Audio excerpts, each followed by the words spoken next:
সকাল আমার প্রিয় বন্ধুরা, আশা করি আপনারা সকলে খুব ভালো আছেন আর আমিও বেশ ভালো আছি। আমি রীতা, আমার মিষ্টি আলাপ পরিচয় পরিবারের আরও একটা নতুন ব্লগে আপনাদের সবাইকে স্বাগত জানাই। আজ হলো শুক্রবার আর এখন সকালে 9:10টার মতো বাজে। তো বাসি কাজকর্ম বেশ কিছু হয়ে গেছে আর আমার হাজব্যান্ড চা খেয়ে বেরিয়ে গেছে। তো এই যে শেডটা হচ্ছে, মানে এই চালাটা, এটা রং টং হয়ে গেছে, টিন বসানো তো কমপ্লিট। এখন টিন নিয়ে এসে ওপর দিকটা আর কি ছাউনিটা হবে। তো এই কাজটা আজকে হবে। গতকাল শুধু রংটাই হয়েছে। আর এখন ভাত বসিয়ে দিয়েছি আমি, কারণ সোনা ভাত খাবে সকালে। আর সকালে আজকে সোনার টিউশন নেই। সোনার গতকাল থেকে পরীক্ষা শুরু হওয়ার কথা ছিল, মানে বৃহস্পতিবার 27 তারিখ থেকে, কিন্তু কোনো কারণে স্কুলের রুটিনটা চেঞ্জ হয়েছে। আগামী 1 তারিখ থেকে, মানে 1 ডিসেম্বর থেকে পরীক্ষাটা শুরু হবে। তো চলুন, আজকে এখন মানে অনেক কাজ আছে, তো সেগুলো করব। আর রান্নাবান্নাও তাড়াতাড়ি শুরু করে দিতে হবে। সোনা ঘরে বসে পড়ছে আর আজকে ভিডিওটা বাইরে থেকেই শুরু করলাম। চলুন সারাদিন সাথে থাকুন, আশা করি আজকের ব্লগটা আপনাদের ভালো লাগবে। এই যে ভাত বসিয়ে দিয়েছি, ফ্যান পড়বে পড়ে। সোনা হয়েছে ওই পড়া। এই যে আমার সোনা বসেছে ঘরে পড়তে, আর 1 তারিখ থেকে পরীক্ষা শুরু হবে, তাই তো বাবা? হয়েছে, ধরবো কোনটা যেটা করলি? পড়া ধরবো কি বন্ধুরা, চশমাটাই তো খুঁজে পাচ্ছি না। ওই চশমাটা এক এক সময় রান্নাঘরে খুলে রাখি, কখনো ফ্রিজের মাথায়, কখনো টেবিলের মাথায়, খেয়াল থাকে না। আর চশমাটা পরতে সবসময় ভালোও লাগে না, কিন্তু এমনই অবস্থা হয়েছে, পরে পরে অভ্যেস হয়ে গেছে।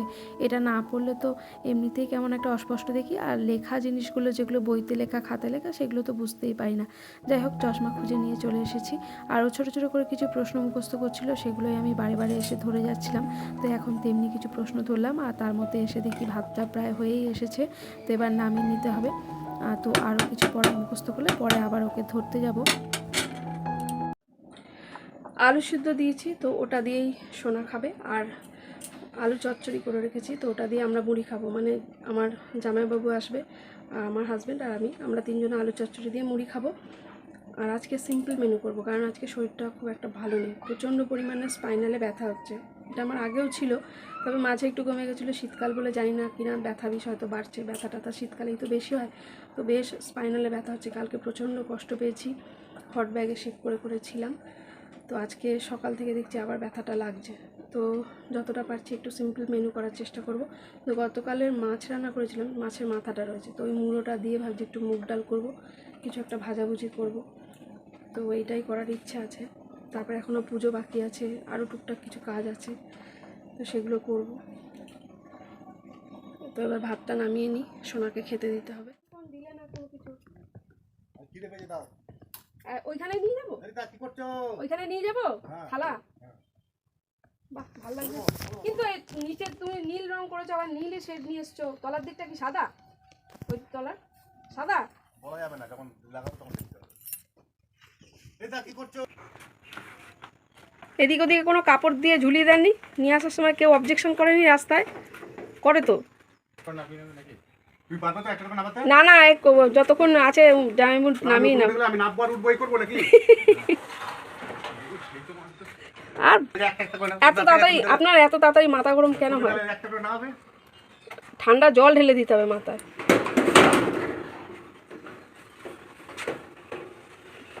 একটা কাপড় নিয়ে নিলে ভালো হতো, খোঁচা লাগবে না তাহলে।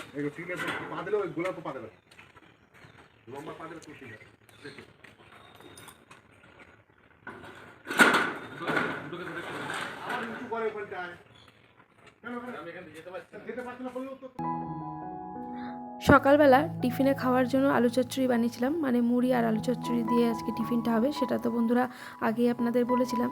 তো আমি কিছু একটা কাজ করছিলাম, আর ওদের তো বেশ খিদে পেয়ে গেছে, কারণ অনেক সকালে বেরিয়েছে। এখন ওই 9:30 পৌনে 10টার মতো বোধহয় বেজে গিয়েছে। তো সময়টা খেয়াল নেই, তো অনেকটাই বেলা হয়েছে। তো ওরা আর খেয়ে দিয়ে কাজে লাগবে, তো তাই আমার হাজব্যান্ডই খাবারটা নিয়ে নিজেও নিল আর জামাইবাবুকেও দিল। আর এখন আমি সোনার জন্য এই যে আলু সিদ্ধটা মাখছি, আলু সিদ্ধ আর ঘি দিয়ে ও ভাতটা খাবে।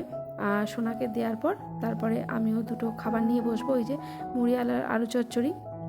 তো আগে সোনার আলু সিদ্ধটা এখন মেখে দিচ্ছি। সোনা মুড়িটা খুব একটা ভালোবাসে না, খায় যদি মুড়ির সঙ্গে চপ সিঙ্গারা এসব হয় তাহলে খায়, কিন্তু ওই আলু চচ্চড়ি দিয়ে মুড়ি বা চানাচুর দিয়ে মুড়ি মাখা ওটাও একদমই পাতে নেবে না, মানে খাবেই না। জোর করেও খাওয়ানো যায় না। তো যাই হোক, যে যেটা ভালোবাসে না, একেবারে পছন্দ করে না, তাকে কি করে খাওয়াই বলুন। তো এই যে গরম গরম ভাত আলু সিদ্ধ আর এই যে ঘি দিয়ে, তো এটাই এখন সোনা খেয়ে নেবে। তোকে খাবারটা মেখে দিই। আর বাচ্চাদের খাওয়াতে গেলে না মায়েদেরও মানে অর্ধেক খাওয়া হয়ে যায়, হয় না বন্ধুরা? এমন আমার তো হয়, জানেন। এই যে খাওয়াতে বসেছি, তো ওকে তো এক গাল দেবো, তার আগে নিজে আমি এক গাল টেস্ট করে দেখবো যে নুন টুন সব ঠিকঠাক হয়েছে কিনা। তো এই যে সোনাকে দিলাম, আর এখন আমিও একবার টেস্ট করে দেবো। এরকম দেখতে দেখতে 2-3 গাল খাওয়া হয়ে যায়, আর আমাদের মায়েদের খিদেটা তখন এমনিই মরে যায়। তখন মনে হয় যে এখন আমি নিজের জন্য খেতে গিয়ে সময়টা নষ্ট করবো, তার চাইতে বরঞ্চ দুটো কাজ করি। এই করতে করতে আমাদের মানে মেয়েদের প্রায় সকালবেলার খাওয়া হয়ই না, আর খেয়ে সেটা প্রায় অনেক সময় দেরিও হয়ে যায়, তাই না? যাই হোক, ওখানে সোনাকে খাইয়ে দিয়েছি, আর এখন আমি নিজের খাবারটা নিয়ে ঘুরতে ঘুরতে চলে এসেছি এই যেখানটা কাজ হচ্ছে। আমার জামাইবাবু আর হাজব্যান্ড কাজ করছে, তো ওদের কাজও দেখছি, আর একটু এই হেঁটে চলে খাবারটাও খেয়ে নিচ্ছি। তারপরে দুপুরে রান্নাবান্নার জোগাড়টাও করতে হবে, নাহলে আমার জামাইবাবু আবার তাড়া দেবে। কারণ ওই শালি জামাইবাবুর সম্পর্ক যেটা হয়, বেশিরভাগ সময়টা আমাকে রাগানোর চেষ্টা করে। তো এই তো বন্ধুরা, আজকে টিনের শেড হয়ে যাবে, তাহলে কাজটা অনেকটা এগিয়ে যাবে। তো আজকে না মুগ ডাল রান্না করব। গতকাল মাছ রান্না করেছিলাম, তো মাছের মাথাটা রেখে দিয়েছি, তো সেই মাছের মাথাটা দিয়ে আজকে বেশ মানে কাজের বাড়ির মতন মুগ ডাল রান্না করব। এর আগে একদিন করেছিলাম, তো খুব ভালো লেগেছিল হাজব্যান্ডের সোনার। তারপরেও আর একদিনও করেছিলাম, তো আজকে দেখছি মাথাটা রেখে দিয়েছিলাম, তো রয়েছে যখন, তাই ভাবলাম আজকেও করে ফেলি, মুগ ডাল তো আছে। তো মুগ ডালটা প্রথমে ভেজে নিয়েছি, আর এটা বেশি মানে ধুলে না এর গন্ধটা চলে যায়, তাই একবারই ধুয়ে নিলাম ভালো করে। আর এবার এটা প্রেশার কুকারে দিয়ে সেদ্ধ করতে আমি বসিয়ে দিয়েছি। ততক্ষণে বানিয়ে নিয়েছি একটু চা, মানে আমার জামাইবাবুকে চা দিয়েছিলাম, কিন্তু হাজব্যান্ডের আর চা খাওয়া হয়নি। তো আমি তো মুড়ি খেলাম, আমিও চা খাবো আর হাজব্যান্ডকেও দিয়ে আসবো। প্রথমে এখন ওই হাজব্যান্ডের চাটা দিয়ে আসতে যাচ্ছি, ও তো নিচেই কাজ করছে। টিনের ওপরে না একটা প্লাস্টিক মতো লাগানো থাকে, তো ওইটা তুলে নিয়ে তারপরে টিন লাগালে ভালো, নাহলে রং টং করতে আবার অসুবিধা হয়ে পড়ে।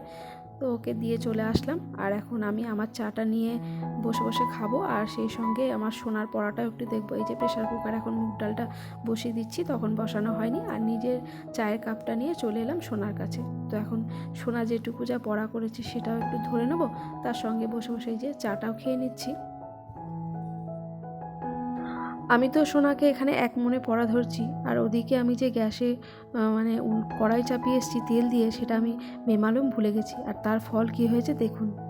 আচ্ছা, কিভাবে পুড়েছে, পুরো একদম কালো হয়ে গেল। এটাকে থাক, কাজ করে নিই, তারপরেই মাজবো।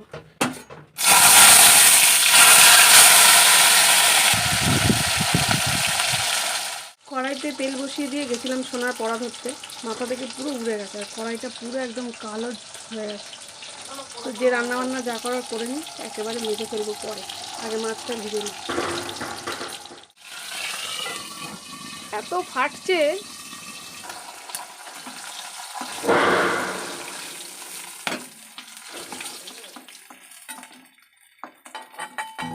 গতকাল যে মাছ রান্না করেছিলাম, তো কড়াইয়ের মধ্যে সব কটা মাছের পিস একসঙ্গে ভেজে ফেলেছি।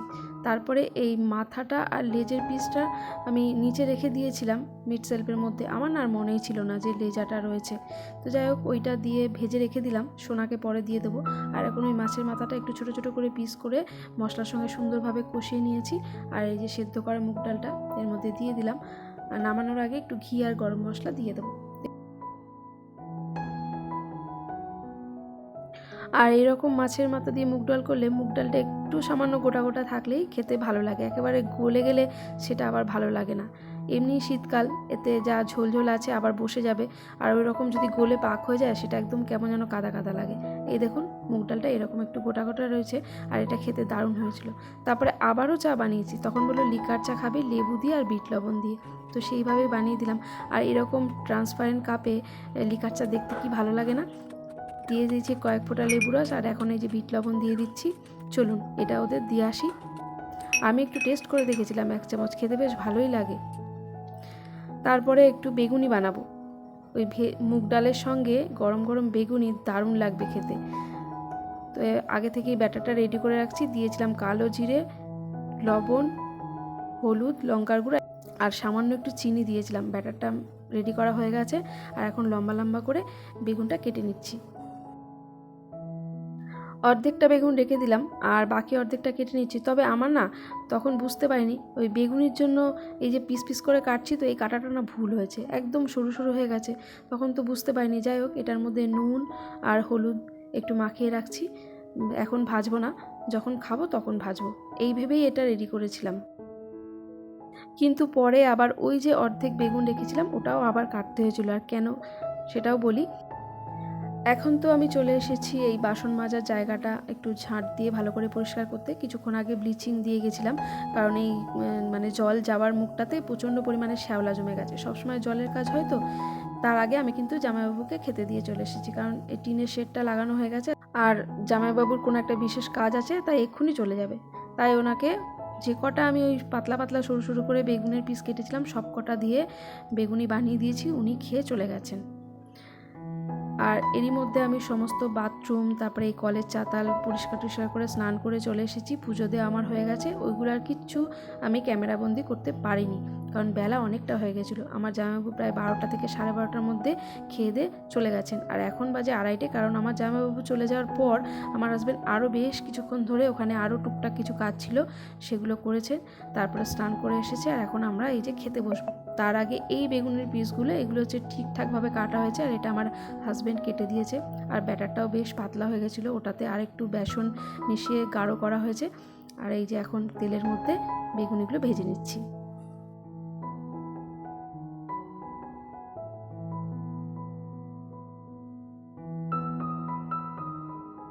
সোনাও এখনও খায়নি জানেন। ছেলেটা কখনোই একা খেতে বসতে চায় না, আমাদেরকে সঙ্গে নিয়ে তবেই বসবে। কখনো কখনো খুব জোর করে বসাতে হয় যখন দেখি অনেকটা বেলা হয়ে যাচ্ছে। যাই হোক, এখানে বেগুনিগুলো আমার ভাজা হয়ে গেছে, আরও কয়েকটা আছে ভেজে নেব। তবে ঘরে সোনা আর সোনার বাবা বসে আছে, ওদের আগে দিয়ে আসি, তারপরে বাকিগুলো ভেজে নেব। এই যে এগুলো বেশ বড় বড় হয়েছে, তো ওরা তো খাচ্ছে। এখন আমি আমার খাবারটা বেড়ে নিচ্ছি। আজকের মেনুতে ছিল গরম গরম বেগুনি, মাছের মাথা দিয়ে মুগ ডাল, আর এই যে ফুলকপি আলু দিয়ে একটা দম মতো বানিয়েছিলাম, আর এটা আপনাদের সঙ্গে শেয়ার করা হয়নি। চলুন এবার তাহলে গিয়ে খাবারটা খেয়ে নিই, কেমন?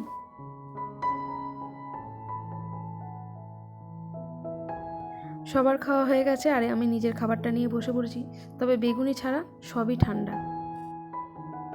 আজ হলো নেক্সট মর্নিং, অর্থাৎ আজ হচ্ছে শনিবার, আর এখন 11টা বাজে। গতকাল আমি আর ভিডিও শ্যুট করতে পারিনি, শরীর প্রচণ্ড খারাপ লাগছিল, তার মধ্যে এডিটিং করার ব্যাপারও ছিল। যাই হোক, হাজব্যান্ড বাজার থেকে কি নিয়ে এসেছে দেখাই। এগুলো হচ্ছে ফাটা ডিম।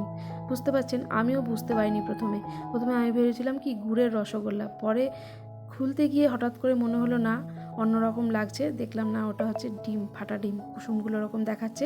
আর এনেছে 1 প্যাকেট দুধ, কদবেল, তার সঙ্গে কাঁচা লঙ্কা। এটা হচ্ছে চানাচুরের প্যাকেট। এই যে কদবেল আমার হাজব্যান্ডের ভীষণ প্রিয়। এটা হচ্ছে বেসন, এটা হচ্ছে কি ধনেপাতা আর টমেটো, যেগুলো আমার লাগবে আমি বলে দিয়েছিলাম, বাজারে গেছিলো এগুলো নিয়ে এসেছে। আর নিয়ে এসেছে আটা। তো এই যে সমস্ত বাজার আমি গ্যাসের উপরে রেখে দিয়েছি, সমস্তটাই অগাছালো, কারণ শরীর আজকে খুব খারাপ লাগছে। রান্না করার মনটুকু নেই। ভাত করেছি, আর এখানে ডাল সিদ্ধ করা আছে, আর চা পড়ে আছে, কারণ আমি এখন 2টো মুড়ি খাবো, তারপরে এই চাটা খাবো। তো চলুন এই সমস্ত কিছু গুছিয়ে নিই, আর আপনাদের দেখাই এখানে কাজটা কত দূর হয়েছে। এই যে টিনের শেড লাগানো পুরো কমপ্লিট, আপনাদের ফাইনাল লুক দেখানো হয়নি।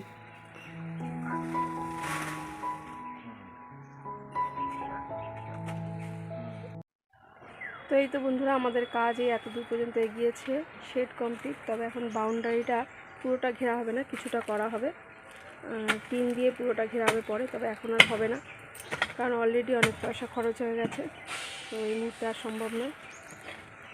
আমাদের মতো মধ্যবিত্ত পরিবারে একবারে কোনো কাজ করা সম্ভব হয় না, কিছুটা করে বাকিটা আবার একটু সময়ের অপেক্ষায় ছেড়ে দিতে হয়। যাই হোক, আজকের ব্লগটা এই পর্যন্তই রাখলাম। সকলে ভালো থাকবেন, সুস্থ থাকবেন। ভিডিওটা কেমন লাগলো অবশ্যই কমেন্ট করে জানাবেন, ভালো লাগলে একটা লাইক করবেন। আর এই ধরনের ব্লগগুলি প্রতিনিয়ত দেখতে চাইলে আমার চ্যানেলটি সাবস্ক্রাইবও করতে পারেন। আর যারা যারা তা করে ফেলেছেন তাদের জানাই অসংখ্য ধন্যবাদ।